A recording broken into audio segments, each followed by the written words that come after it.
Yesu nashimwe inshuti zaberwa TV, nizere ko muri amahoro, natwe turi amahoro turashima Imana.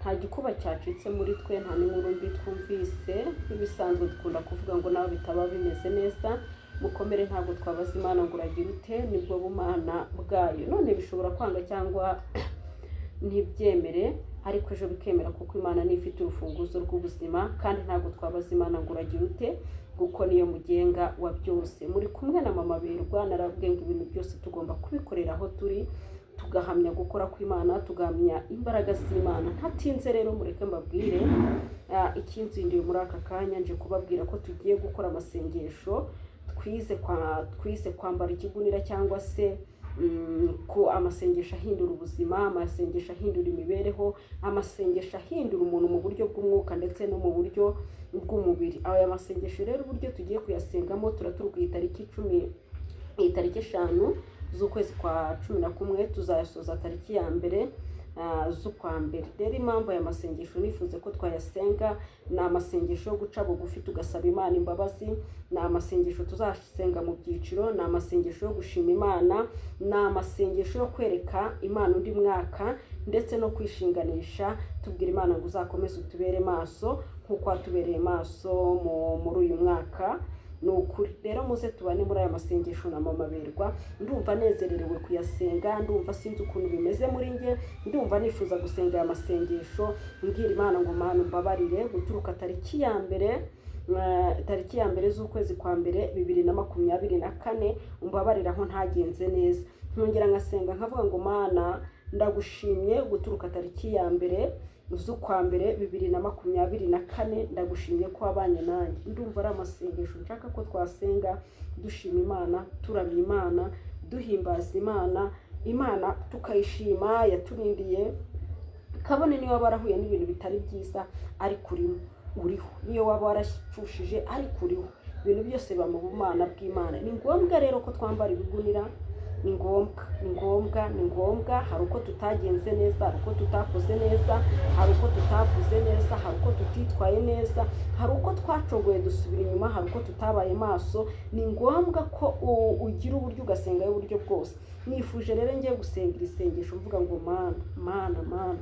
Mana imbabazi zawe nizigaragare kuri nge, imbabazi zawe nizigaragare ku mutware wanjye, imbabazi zawe nizigaragare ku mwana wanjye, imbabazi zawe nizigaragare ku muryango wanjye.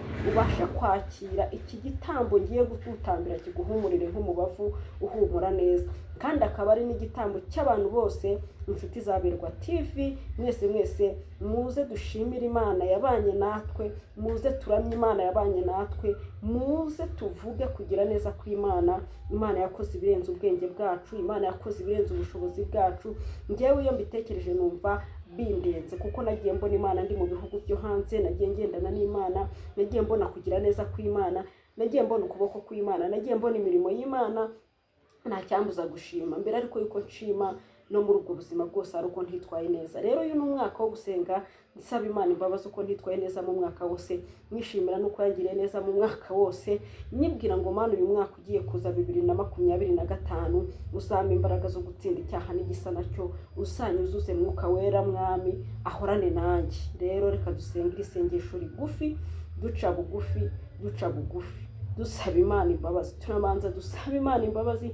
Icyiciro cya 2 tuzashima Imana, icyiciro cya 3 tuyereke ibyo dukeneye. Iri ni isengesho tugiye gusaba Imana imbabazi.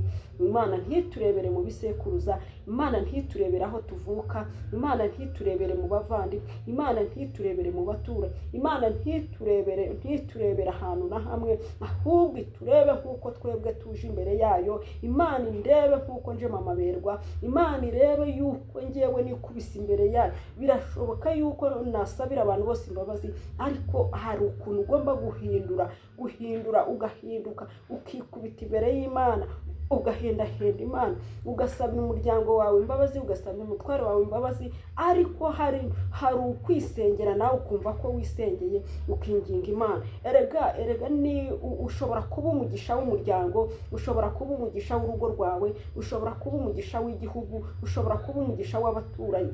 Ariko Imana ntikurebere muri karande wavutse, ubwira Imana ngo nikubise imbere nka yanjye nkawe. Hari ibyo wakoreweho utazi, hari ibyo bakoherereje utazi, hari ibyo bakuvumye utazi, hari ibyo bagutongereye utazi, hari ibyo warenze utazi, hari ibyo wariye utazi, hari ibyo waturiwe utazi bikomeye cyane. Ariko bwira Imana ngo njyewe ndaje nkanjye. Haleluya. Uyibwira ngo njyewe nikubise imbere yawe nkanjye. Nanjye ndikubwira Imana ngo njyewe nikubise imbere yawe nkanjye nka mama berwa. Ndaje n'ibibembe byanjye, ndaje n'intege nkeya zanjye, ndaje n'ubunebwe bwanjye, ndaje n'ubunyanda bwanjye, ndaje kuko yaravuze ngo musengane, musengeshe ubwenge bwanyu bwose ndetse n'imbaraga zanyu zose ndetse n'ibitekerezo byanyu byose, musenge. Ariko hari igihe abantu ducogora tukagira ibindi bintu duhugiramo. Ntabwo rero byari bikwiye. Birakwiriye ko tuba imbere y'Imana ku manywa na nijoro, birakwiriye ko twinginga Imana ku manywa na nijoro. Iri ni isengesho rero ngiye gusenga rigufi, murabona mba ndi no mu kazi. Ni isengesho ngiye gusenga rigufi mvuga ngo Mana mbabarira aho ntagenze neza, ubabarire n'umuryango wanjye, ubabarire n'igihugu cyanjye, ubabarire n'abo tubana kuri Berwa n'abakunzi ba Berwa TV, utubabarire twese udutunganye. Haleluya, haleluya, haleluya, haleluya. Imana idufashe kandi tugirire neza.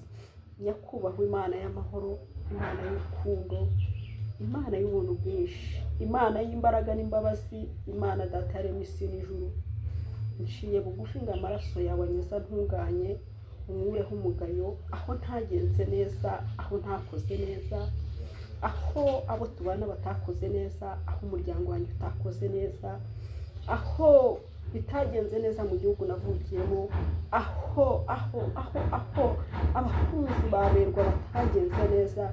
Reka imbabazi zawe uzitugaragarize, uturebere mu buntu bwawe, uturebere mu rukundo rwawe, uturebere mu mbabazi zawe, uturebere mu kiganza cyawe cyiza, udukureho umugayo wose Mwami, uturinde imbaraga z'umwijima zose, ukureho karande zose zishobora gutuma tudashyikira ubwiza bwawe. Dutesheje agaciro imbaraga z'ibyo badutongereye, ibyo batuvuzeho, ibyo batwaturiyeho. Turaguhendahenze cyane, turakwingize cyane, turagusabye cyane, turagutakambiye cyane, turagutabaje cyane. Mana ihoraho, Mana yumva gusenga, Mana dutakambira ku manywa na nijoro, Mana twinginga ku manywa na nijoro. Reka amaraso y'umwana wawe Yesu Kristo tweza dutunganye, kandi nawe uturebere mu mbabazi zawe, uturebere mu rukundo rwawe. Twabaye abanebwe, twacogoye, twasubiye inyuma. Uko twagenze kose muri uyu mwaka ugiye kurangira, tugeze muri uku kwezi kwa 11, guturuka mu kwa mbere, mu kwa kabiri, mu kwa gatatu, mu kwa kane, mu kwa gatanu, mu kwa gatandatu, mu kwa karindwi, mu kwa munani, mu kwa cyenda, mu kwa 10, mu kwa 11, kurinda tugeze muri uku kwa 12. Turakwingize. Haleluya. Mana tubabarire twese udutunganye, tubabarire udukureho umugayo, tubabarire wongere utwambike imyambaro myiza, tubabarire wongere utwambike amavara, tubabarire wongere udukureho ibizinga, tubabarire twese udutunganye twese.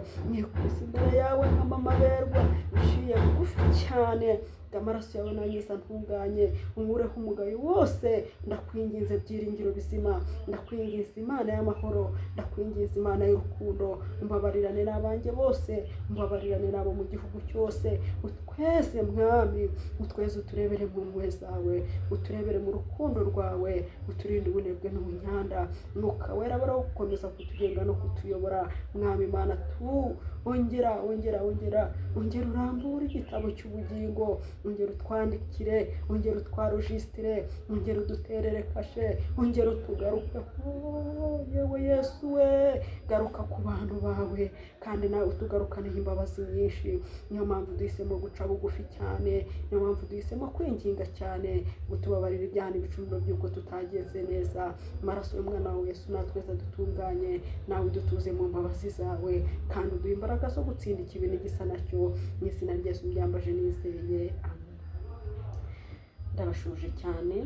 Iri ryari isengesho ryo kwinginga Imana no gutakambira Imana no guhendahenda Imana.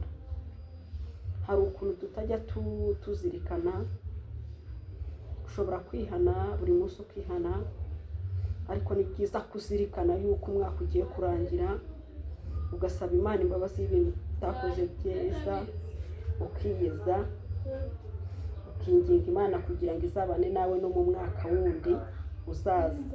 Ni ubuzima bushobora gufasha umuntu, ni imibereho ishobora gufasha umuntu, ntabwo biba byoroshye, ariko ni ngombwa ko twinginga Imana, tugahindahinda Imana, tugasaba Imana imbabazi ukuntu tuba twaragenze mu myaka yose iba yaratambutse, kuko umwaka ni munini. Reka rero imbabazi z'Imana zitubeho, ujye uzirikanira isengesho. Ubu dusenze dusaba Imana imbabazi, dukurikira tuzasenga dushima Imana, twongere gusenga twinginga Imana ngo iduhe imbaraga zizatuma dutsinda muri uyu mwaka tugiye kwinjiramo. Shalom, ndabakunze kandi murambakunda. Niba unyuzwe n'iri sengesho, turi banemo guturuka izi tariki kurinda tugeza tariki ya mbere. Imana izabane namwe kandi izabahaze kwifuza kwanyu. Shalom.